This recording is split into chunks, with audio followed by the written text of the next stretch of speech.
രാജ്കുമാർ, നമുക്ക് മിഥുൻ്റെ വിയോഗം അത് നമുക്ക് ഒരിക്കലും മറക്കാൻ പറ്റില്ല. അത് എന്നും ഉള്ളിൽ അങ്ങനെ വേദനയായി തന്നെ നിൽക്കും. പക്ഷെ എപ്പോഴും ഒരു ആശ്വാസം, ഒരു സന്തോഷം എന്ന് പറയുന്നത് ആ കുടുംബത്തെ സർക്കാർ ചേർത്ത് നിർത്തുന്നു, ആ കുടുംബത്തിന് പുതിയൊരു വീട് നിർമ്മിച്ച് നൽകുന്നു എന്നുള്ളതൊക്കെയാണ്. എങ്ങനെയാണ് ആ വീടിൻ്റെ നിർമ്മാണം പൂർത്തിയായിരിക്കുന്നു? താക്കോൽദാനം ഈ മാസം തന്നെ ഉണ്ടായേക്കും അല്ലേ?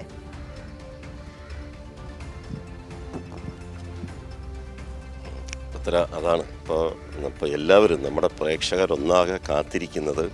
ആ വീടൊന്ന് കാണിക്കൂ എന്നുള്ള ആ ഒരൊറ്റ ഇത് മനസ്സിൽ തോന്നലുണ്ടാവും. അപ്പോൾ ആദ്യം നമുക്ക് ആ വീട് കാണിക്കാം. ഇത് നമ്മുടെ മിഥുൻ്റെ ആ പഴയ വീട് നിന്ന സ്ഥലത്ത് ഇപ്പോൾ ഇത്ര മനോഹരമായി 20 ലക്ഷം രൂപ ചെലവിൽ സംസ്ഥാന വിദ്യാഭ്യാസ വകുപ്പ് മന്ത്രി ശിവൻകുട്ടി തന്നെയാണ് അത് പ്രഖ്യാപിച്ചത്. മുഖ്യമന്ത്രി ഉൾപ്പെടെ അതിൽ ഇടപെട്ടിരുന്നു. മന്ത്രി KN ബാലഗോപാൽ ഇക്കാര്യം ജനങ്ങളെ അറിയിച്ചിരുന്നു. സ്കൗട്ട്സ് ആൻഡ് ഗൈഡ്സിൻ്റെ അവരുടെ ഫണ്ടിൽ നിന്ന് അവരുടെ കൂടി നേതൃത്വത്തിലാണ് ഇപ്പോൾ ഈ വീട് നിർമ്മാണം പൂർത്തീകരിച്ചിട്ടുള്ളത്. മനോഹരമായ ഒരു വീട്. അത് ഈ മാസം, ഇപ്പോൾ ഭദ്ര പറഞ്ഞ പോലെ ഈ മാസം 24-ാം തീയതി ഇതിൻ്റെ താക്കോൽ കൈമാറാനാണ് ഇപ്പോൾ ആലോചിക്കുന്നത്. മിഥുൻ്റെ കുടുംബവും എല്ലാവരും ഇപ്പോൾ ഉണ്ട്. അതിനു മുമ്പ് നമുക്ക് ഈ വീടിൻ്റെ ഉൾവശം ഒന്നുകൂടി നമുക്കൊന്ന് കാണിച്ചിട്ട് വരാം. അതൊന്ന് നമുക്ക് കാണാം. ഇപ്പോൾ ഈ കഴിഞ്ഞ ഈ പറഞ്ഞ ജൂലൈ 17-ാം തീയതി ആയിരുന്നു ദാരുണമായ അന്ത്യം. ഇതിൽ ഒരിക്കലും നമുക്ക് അപ്രതീക്ഷിതമായ ഒരു ആക്സിഡൻറ്റ് എന്നേ അത് പറയാൻ പറ്റൂ. ഒരു കുഞ്ഞു മനസ്സിന് ഒരു തോന്നിയ ഒരു അബദ്ധം. പക്ഷേ അവിടെ വേറെ ചില പ്രശ്നങ്ങളും ഉണ്ടായി. അതിൻ്റെ സ്കൂളിൻ്റെ ഗേറ്റ് അവിടെ വെളിയിൽ ഉണ്ടായിരുന്ന ഷെഡിൻ്റെ മുകളിലുള്ള വൈദ്യുതി ലൈൻ, അതൊരു അപകടം പിടിച്ച വൈദ്യുതി ലൈൻ തന്നെയായിരുന്നു. അത് മാറ്റാൻ പറ്റാതെ പോയത്, അല്ലെങ്കിൽ അക്കാര്യത്തിലൊക്കെ ഉള്ള പല പ്രശ്നങ്ങളും അതിൽ സർക്കാർ കൃത്യമായി വിദ്യാഭ്യാസ വകുപ്പ് നടപടി സ്വീകരിച്ചു. പോലീസ് കേസെടുത്തിരുന്നു. അതെല്ലാം അന്വേഷണമൊക്കെ നടക്കുന്നുണ്ടായിരുന്നു. അതിൻ്റെയൊക്കെ പലർക്കെതിരെ നടപടിയൊക്കെ എടുക്കുകയും ചെയ്തു.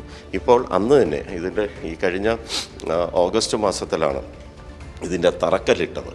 വീട് നിർമ്മിച്ച് നൽകുമെന്നുള്ളൊരു പ്രഖ്യാപനത്തെ തുടർന്ന് ഇവിടെ ഈ അസ്ഥിവാരം ഒക്കെ റെഡി, ഇതിൻ്റെ മാനം തോണ്ടി ആ തറക്കല്ലിട്ടത് ഈ പറയുന്ന കഴിഞ്ഞ വർഷം ഓഗസ്റ്റ് 10-ാം തീയതി ആയിരുന്നു. ഇപ്പോൾ കൃത്യം ഒരു 5 മാസം പിന്നിടുമ്പോൾ വീടിൻ്റെ നിർമ്മാണം ഇപ്പോൾ ഏതാണ്ട് ഒരു 95% പൂർത്തീകരിച്ചു.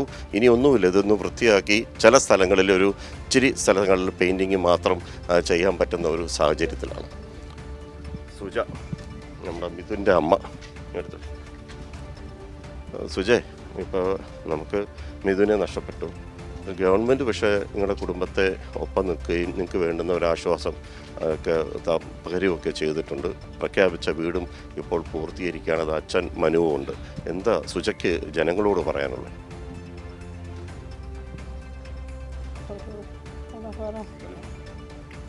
കൃത്യമായ കാര്യങ്ങളെല്ലാം പറഞ്ഞ രീതിയിൽ തന്നെ ചെയ്തു തന്നിട്ടുണ്ട്. ഒന്നിനൊരു മാറ്റം വരുത്തിയിട്ടില്ല. പിന്നെ നമ്മുടെ വിദ്യാഭ്യാസ മന്ത്രി പറഞ്ഞ കണക്കുള്ള കാര്യങ്ങളെല്ലാം നടന്നിട്ടുണ്ട്. ഒരു കാര്യത്തിലൊരു മാറ്റങ്ങളും വന്നിട്ടില്ല. കൃത്യമായിട്ട് തന്നെ നമ്മളെ സപ്പോർട്ട് ചെയ്യുന്നുമുണ്ട്. എല്ലാ കാര്യങ്ങൾക്കും ഒരു കുറവും വരുത്താതെ നോക്കുന്നുണ്ട്. വീടിൻ്റെ പേരെന്താ സുജ? മിഥുനം. മിഥുനം എന്നുള്ള പേര് തന്നെ. മറ്റെന്താ പറയാനുള്ളത്? മറ്റെന്താ പറയാം,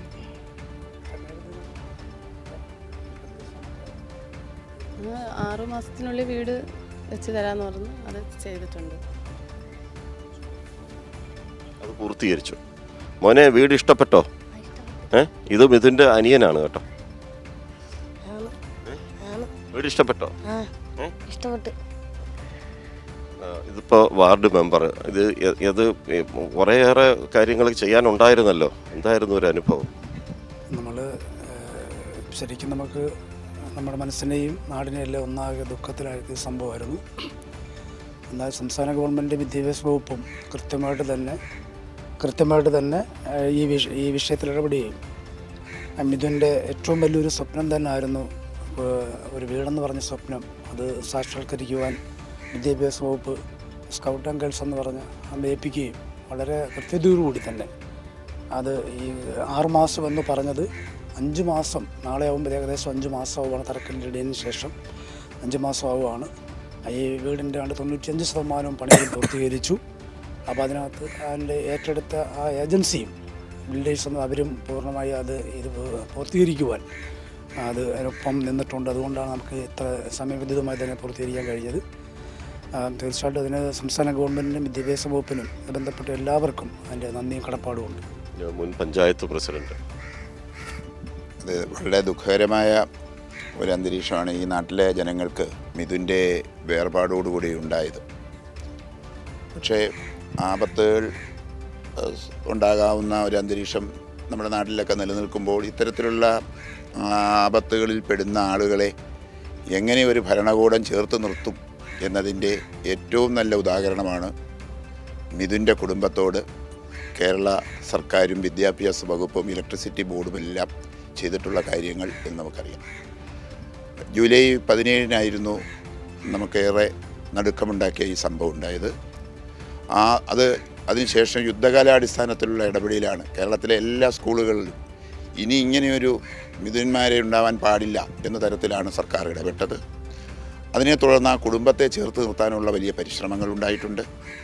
അമ്മ വിദേശത്ത് ജോലി ചെയ്തിരുന്ന അമ്മ തിരിച്ച് വരികയും മിഥുനില്ലാതെ ഇനി മടങ്ങിപ്പോകുന്നില്ല എന്ന് തീരുമാനിക്കുകയുണ്ടായി. അപ്പോൾ നമ്മൾ സർക്കാരിനോട് അന്ന് ആവശ്യപ്പെട്ടത് മിഥുൻ്റെ കുടുംബത്തിന് അമ്മയ്ക്ക് ചെറിയ തൊഴിൽ നൽകണമെന്നുള്ളതാണ്. അത് ഒഴിച്ചാൽ ബാക്കി എല്ലാം പൂർത്തീകരിക്കാൻ നമുക്ക് കഴിഞ്ഞു. 6 മാസം കൊണ്ട് വീട് പൂർത്തീകരിക്കുമെന്നാണ് തറക്കല്ലിട്ടുകൊണ്ട് ബഹുമാനപ്പെട്ട വിദ്യാഭ്യാസ മന്ത്രി വി ശിവൻകുട്ടി പറഞ്ഞത്. അത് 5 മാസം കൊണ്ട് പൂർത്തീകരിച്ച് നൽകാൻ കഴിഞ്ഞു. കുടുംബത്തിൻ്റെ യഥാർത്ഥത്തിലുള്ള സഹായങ്ങൾ മുഴുവൻ കൊടുക്കുമെന്ന് പറഞ്ഞത് മുഴുവൻ കൊടുക്കാൻ കഴിഞ്ഞു. ഇതൊക്കെ ഈ നാട്ടിലെ ജനങ്ങൾക്ക് വലിയ ആശ്വാസം. മകനെ നഷ്ടപ്പെടുകയും വീടുൾപ്പെടെയുള്ളത് താറുമാറായി കിടക്കുകയും ചെയ്യുന്ന ഒരു അന്തരീക്ഷം ഉണ്ടായാൽ അത് സൃഷ്ടിക്കുന്ന പ്രതിസന്ധിയും വിഷമവും വളരെ കൂടുതലായിരിക്കും. അത് പരിഹരിക്കാനുള്ള പരിശ്രമങ്ങൾ കൃത്യമായി സ്കൗട്ട്സ് ആൻഡ് ഗൈഡ്സിനെ തന്നെ ഏൽപ്പിച്ചുകൊണ്ട് വിദ്യാഭ്യാസ വകുപ്പ് പൂർത്തീകരിച്ചു. ധനകാര്യമന്ത്രി 2-3 പ്രാവശ്യം ഇത് സംബന്ധിച്ച് ഇവിടെ സന്ദർശനം നടത്തുകയും കുടുംബത്തെ ആശ്വസിപ്പിക്കുകയും ചെയ്തു. നമ്മൾ ആലോചിക്കുമ്പോൾ വയനാടടക്കം 100 കണക്കിന് ആളുകൾ മരണപ്പെട്ട അവിടെ പലരും വാഗ്ദാനം ചെയ്തതല്ലാതെ യാതൊന്നും നൽകിയില്ല എന്നുള്ളത് വാർത്തയായി നിലനിൽക്കുമ്പോഴാണ് അവിടെയും സംസ്ഥാന സർക്കാർ എന്തു പറഞ്ഞു അതെല്ലാം കൃത്യമായി നിർവഹിക്കുന്നുണ്ട്. കേരളത്തിലെ സർക്കാർ പറയുന്നത് ചെയ്തിരിക്കും, അത് സമയബന്ധിതമായി അതിനു മുമ്പോ പൂർത്തീകരിക്കും എന്നതിൻ്റെ ഏറ്റവും വലിയ തെളിവാണ് മിഥുൻ്റെ കുടുംബത്തോട് ഈ സർക്കാർ കാട്ടിയിരിക്കുന്ന നീതി. ആ നീതി ആണ് 24-ാം തീയതി ജനുവരി 24-ാം തീയതി തറക്കല്ലിട്ട മന്ത്രി തന്നെ താക്കോൽ കൈമാറിക്കൊണ്ട് ആ കുടുംബത്തെ ചേർത്ത് പിടിക്കുന്നത്. മിഥുൻ്റെ മരണം നമ്മുടെ നാടെങ്ങും ഒരു ദുഃഖമായിരുന്നു. മിഥുൻ്റെ ആഗ്രഹമായിരുന്നു മിഥുനൊരു വീട്. അത് 6 മാസം കൊണ്ട് പൂർത്തീകരിക്കാമെന്ന് പറഞ്ഞ വീട് നമ്മുടെ സർക്കാർ 5 മാസം കൊണ്ട് പൂർത്തീകരിച്ചു കഴിഞ്ഞു. അതിൽ വളരെയേറെ സന്തോഷം.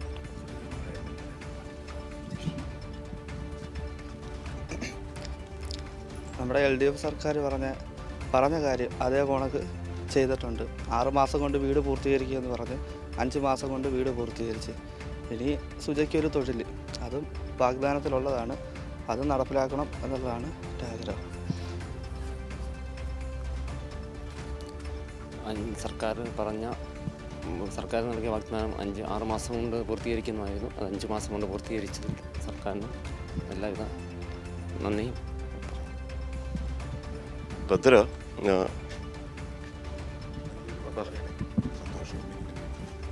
എന്താ പറയാനുണ്ട്? ഇപ്പോൾ ഒരു മിഥുൻ്റെ, നിങ്ങളെല്ലാം മിഥുനെ അത്രയേറെ സ്നേഹിച്ചിരുന്ന മനുഷ്യരാണ്. അപ്പോൾ മിഥുൻ്റെ നമുക്കൊരു നഷ്ടം തന്നെയാണ്. പക്ഷേ മിഥുൻ്റെ കുടുംബത്തോടുള്ള ഒരു നീതി, അത് ഗവൺമെൻറ് പ്രഖ്യാപിച്ചതാണ് ഈ വീട്. ഇതിപ്പോൾ യാഥാർത്ഥ്യമായി. നിങ്ങൾ ഓരോ ഇതിൻ്റെ കല്ല് വെക്കുന്ന മുതൽ ഇതെല്ലാം വളരെ ഇതോട് കണ്ടുകൊണ്ടിരുന്ന ഒരു വ്യക്തി കൂടിയാണ്. ഗവൺമെൻറ് പറഞ്ഞതുപോലെ നമുക്കെല്ലാം തന്നിട്ടുണ്ട്. മിഥുനൊന്നും അനുഭവിക്കാനുള്ള ഇത് പറ്റിയിട്ടില്ല. ബാക്കി അവനെല്ലാം അവൻ്റെ വീട്ടുകാർക്കെല്ലാം കൊടുത്തിട്ട് പോയി.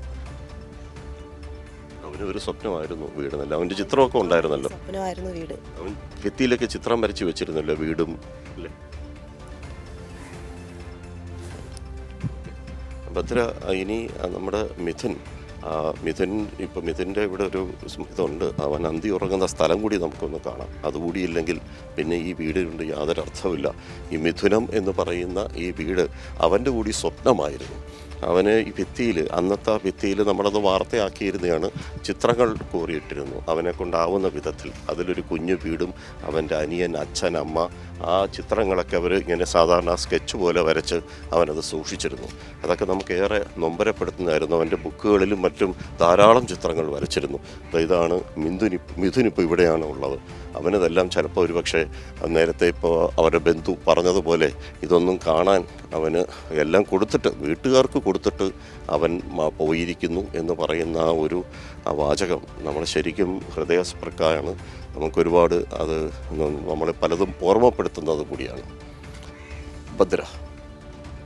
തീർച്ചയായും രാജ്കുമാർ പറഞ്ഞതുപോലെ തന്നെ ആ ചിത്രം അത് ഇപ്പോഴും നമ്മുടെ മനസ്സിലുണ്ട്.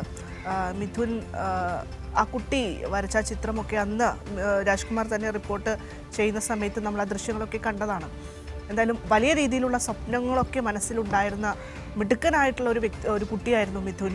എന്തായാലും ഒരു പക്ഷേ ചില ചില സാഹചര്യങ്ങൾ ഉണ്ടാകുന്നത് ഇത്തരത്തിൽ വലിയൊരു സന്തോഷത്തിലേക്കായിരിക്കാം എന്നൊക്കെ നമ്മൾ പറയുന്നുണ്ട്. പക്ഷെ അതിവിടെ പറയുന്നതിൽ തെറ്റുണ്ടോയെന്ന് എനിക്ക് അറിഞ്ഞൂടാ. എന്നിരുന്നാൽ പോലും മിഥുൻ മരിച്ചത് നമുക്ക് ഇപ്പോഴും ഉള്ളിൽ അങ്ങനെ തേങ്ങലായി തന്നെ നിൽക്കുമ്പോഴും ആ കുടുംബത്തിൻ്റെ സന്തോഷം എന്നുള്ളത് എടുത്തു പറയേണ്ട ഒരു കാര്യമാണ്. സർക്കാർ അവരെ ചേർത്ത് നിർത്തുന്നു എന്നുള്ളത് മറ്റൊരു പ്രധാനപ്പെട്ട കാര്യമാണ്.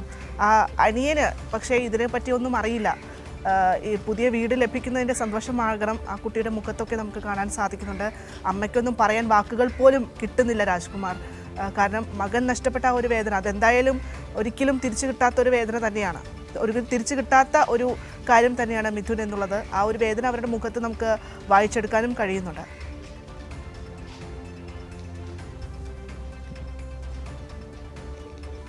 അതെ, നമുക്കിപ്പോൾ നമ്മുടെ വീട്ടിൽ നമ്മുടെ കുട്ടി നഷ്ടപ്പെട്ടാൽ എന്താണോ ആ വേദന കേരളത്തിനുണ്ടായിരുന്നു. അന്നത്തെ ദിവസം കേരളം മുഴുവനും തേങ്ങിയ ഒരു സംഭവം കൂടിയായിരുന്നു. അതിദാരുണമായി മരണത്തെ വരിക്കുന്നത് പോലെ അവൻ കാലൊന്ന് സ്ലിപ്പായപ്പോൾ കയറി പിടിച്ചത് ഈ വൈദ്യുതി കമ്പിയിൽ. അതിൻ്റെ ദൃശ്യങ്ങളുമൊക്കെ അന്ന് പുറത്തു വന്നിരുന്നല്ലോ. പക്ഷേ അതിൽ പല തരത്തിലുള്ള വീഴ്ചകൾ സംഭവിച്ചെങ്കിലും അതിനി പരിഹരിക്കുക. അതാ നേരത്തെ മുൻ പഞ്ചായത്ത് പ്രസിഡന്റ് ഉണ്ണികൃഷ്ണൻ പറഞ്ഞത്, ആ ഒരു സംഭവത്തോടുകൂടി അതുപോലെയുള്ള ഏതെങ്കിലും ഒരു അപകടം, മറ്റേതെങ്കിലും തരത്തിൽ അപകടം സംഭവിക്കാൻ സാധ്യതയുണ്ടെങ്കിൽ അത് മുഴുവനും തീർത്തും അത് ഇല്ലാതാക്കുന്നതിനുള്ള നടപടി വിദ്യാഭ്യാസ വകുപ്പ് അന്നേ തുടങ്ങിയിരുന്നു. പല ഉദ്യോഗസ്ഥർക്കും അതിൽ നടപടികൾ നേരിടേണ്ടി വന്നു. പല സ്കൂളുകളിലും അത് സംബന്ധിച്ച ഒരു സുരക്ഷാ ഓഡിറ്റിങ് ശക്തമാക്കുകയും ചെയ്തിരുന്നു. ഇപ്പോൾ നമുക്ക് ഇതിൻ്റെ ആ നഷ്ടം അത് വലിയ നഷ്ടമാണ്. പക്ഷെ അതേസമയം ആ കുടുംബത്തിന് അതിന് പകരമായിട്ടൊന്നും നൽകാൻ കഴിയില്ലെങ്കിൽ പോലും മിഥുൻ്റെ സ്വപ്നങ്ങൾ യാഥാർത്ഥ്യമാക്കാൻ വേണ്ടി വിദ്യാഭ്യാസ വകുപ്പ്, സംസ്ഥാന ഗവൺമെൻറ് 20 ലക്ഷം രൂപ ചെലവിലാണ് ഈ വീട് വെച്ച് നൽകിയത്. അതിൻ്റെ നമുക്കും അതിൻ്റെ ഒരു ഹാപ്പിനെസ് ഉണ്ട്. എന്തൊക്കെ പറഞ്ഞാലും നേരത്തെ അദ്ദേഹം ഉണ്ണികൃഷ്ണൻ പഞ്ചായത്ത് പ്രസിഡന്റ് പറഞ്ഞതുപോലെ വയനാട് ഉൾപ്പെടെ പല സ്ഥലങ്ങളിലും പലരും പ്രഖ്യാപനങ്ങൾ നടത്തി പോയതല്ലാതെ ഒന്നും കണ്ടില്ല. പക്ഷേ സംസ്ഥാന ഗവൺമെൻറ് ആയാലും അത് ഇടതുപക്ഷ ഇതിൽ ഘടകകക്ഷികളായാലും പാർട്ടികളായാലും ശരി തന്നെ പറയുന്ന കാര്യങ്ങൾ കൃത്യമായി ചെയ്യുന്നതിനും അത് ഫോളോ അപ്പ് ചെയ്യുന്നതിനും അത് നടപ്പിലാക്കുന്നതിലും ഒരു തരത്തിലുമുള്ള വീഴ്ചകൾ വരുത്താതെ ജനങ്ങളെ ഭയക്കുന്ന ഒരു മുന്നണി, ജനങ്ങളെ അംഗീകരിക്കുന്ന ഒരു ഗവൺമെൻറ് എന്ന നിലയിലാണ് ഇതിൻ്റെ ഭരണവും മറ്റും. അതിൻ്റെ ഏറ്റവും ഒടുവിലത്തെ ഉദാഹരണമാണ് നമ്മുടെ മിഥുൻ്റെ ഈ ഭവനം.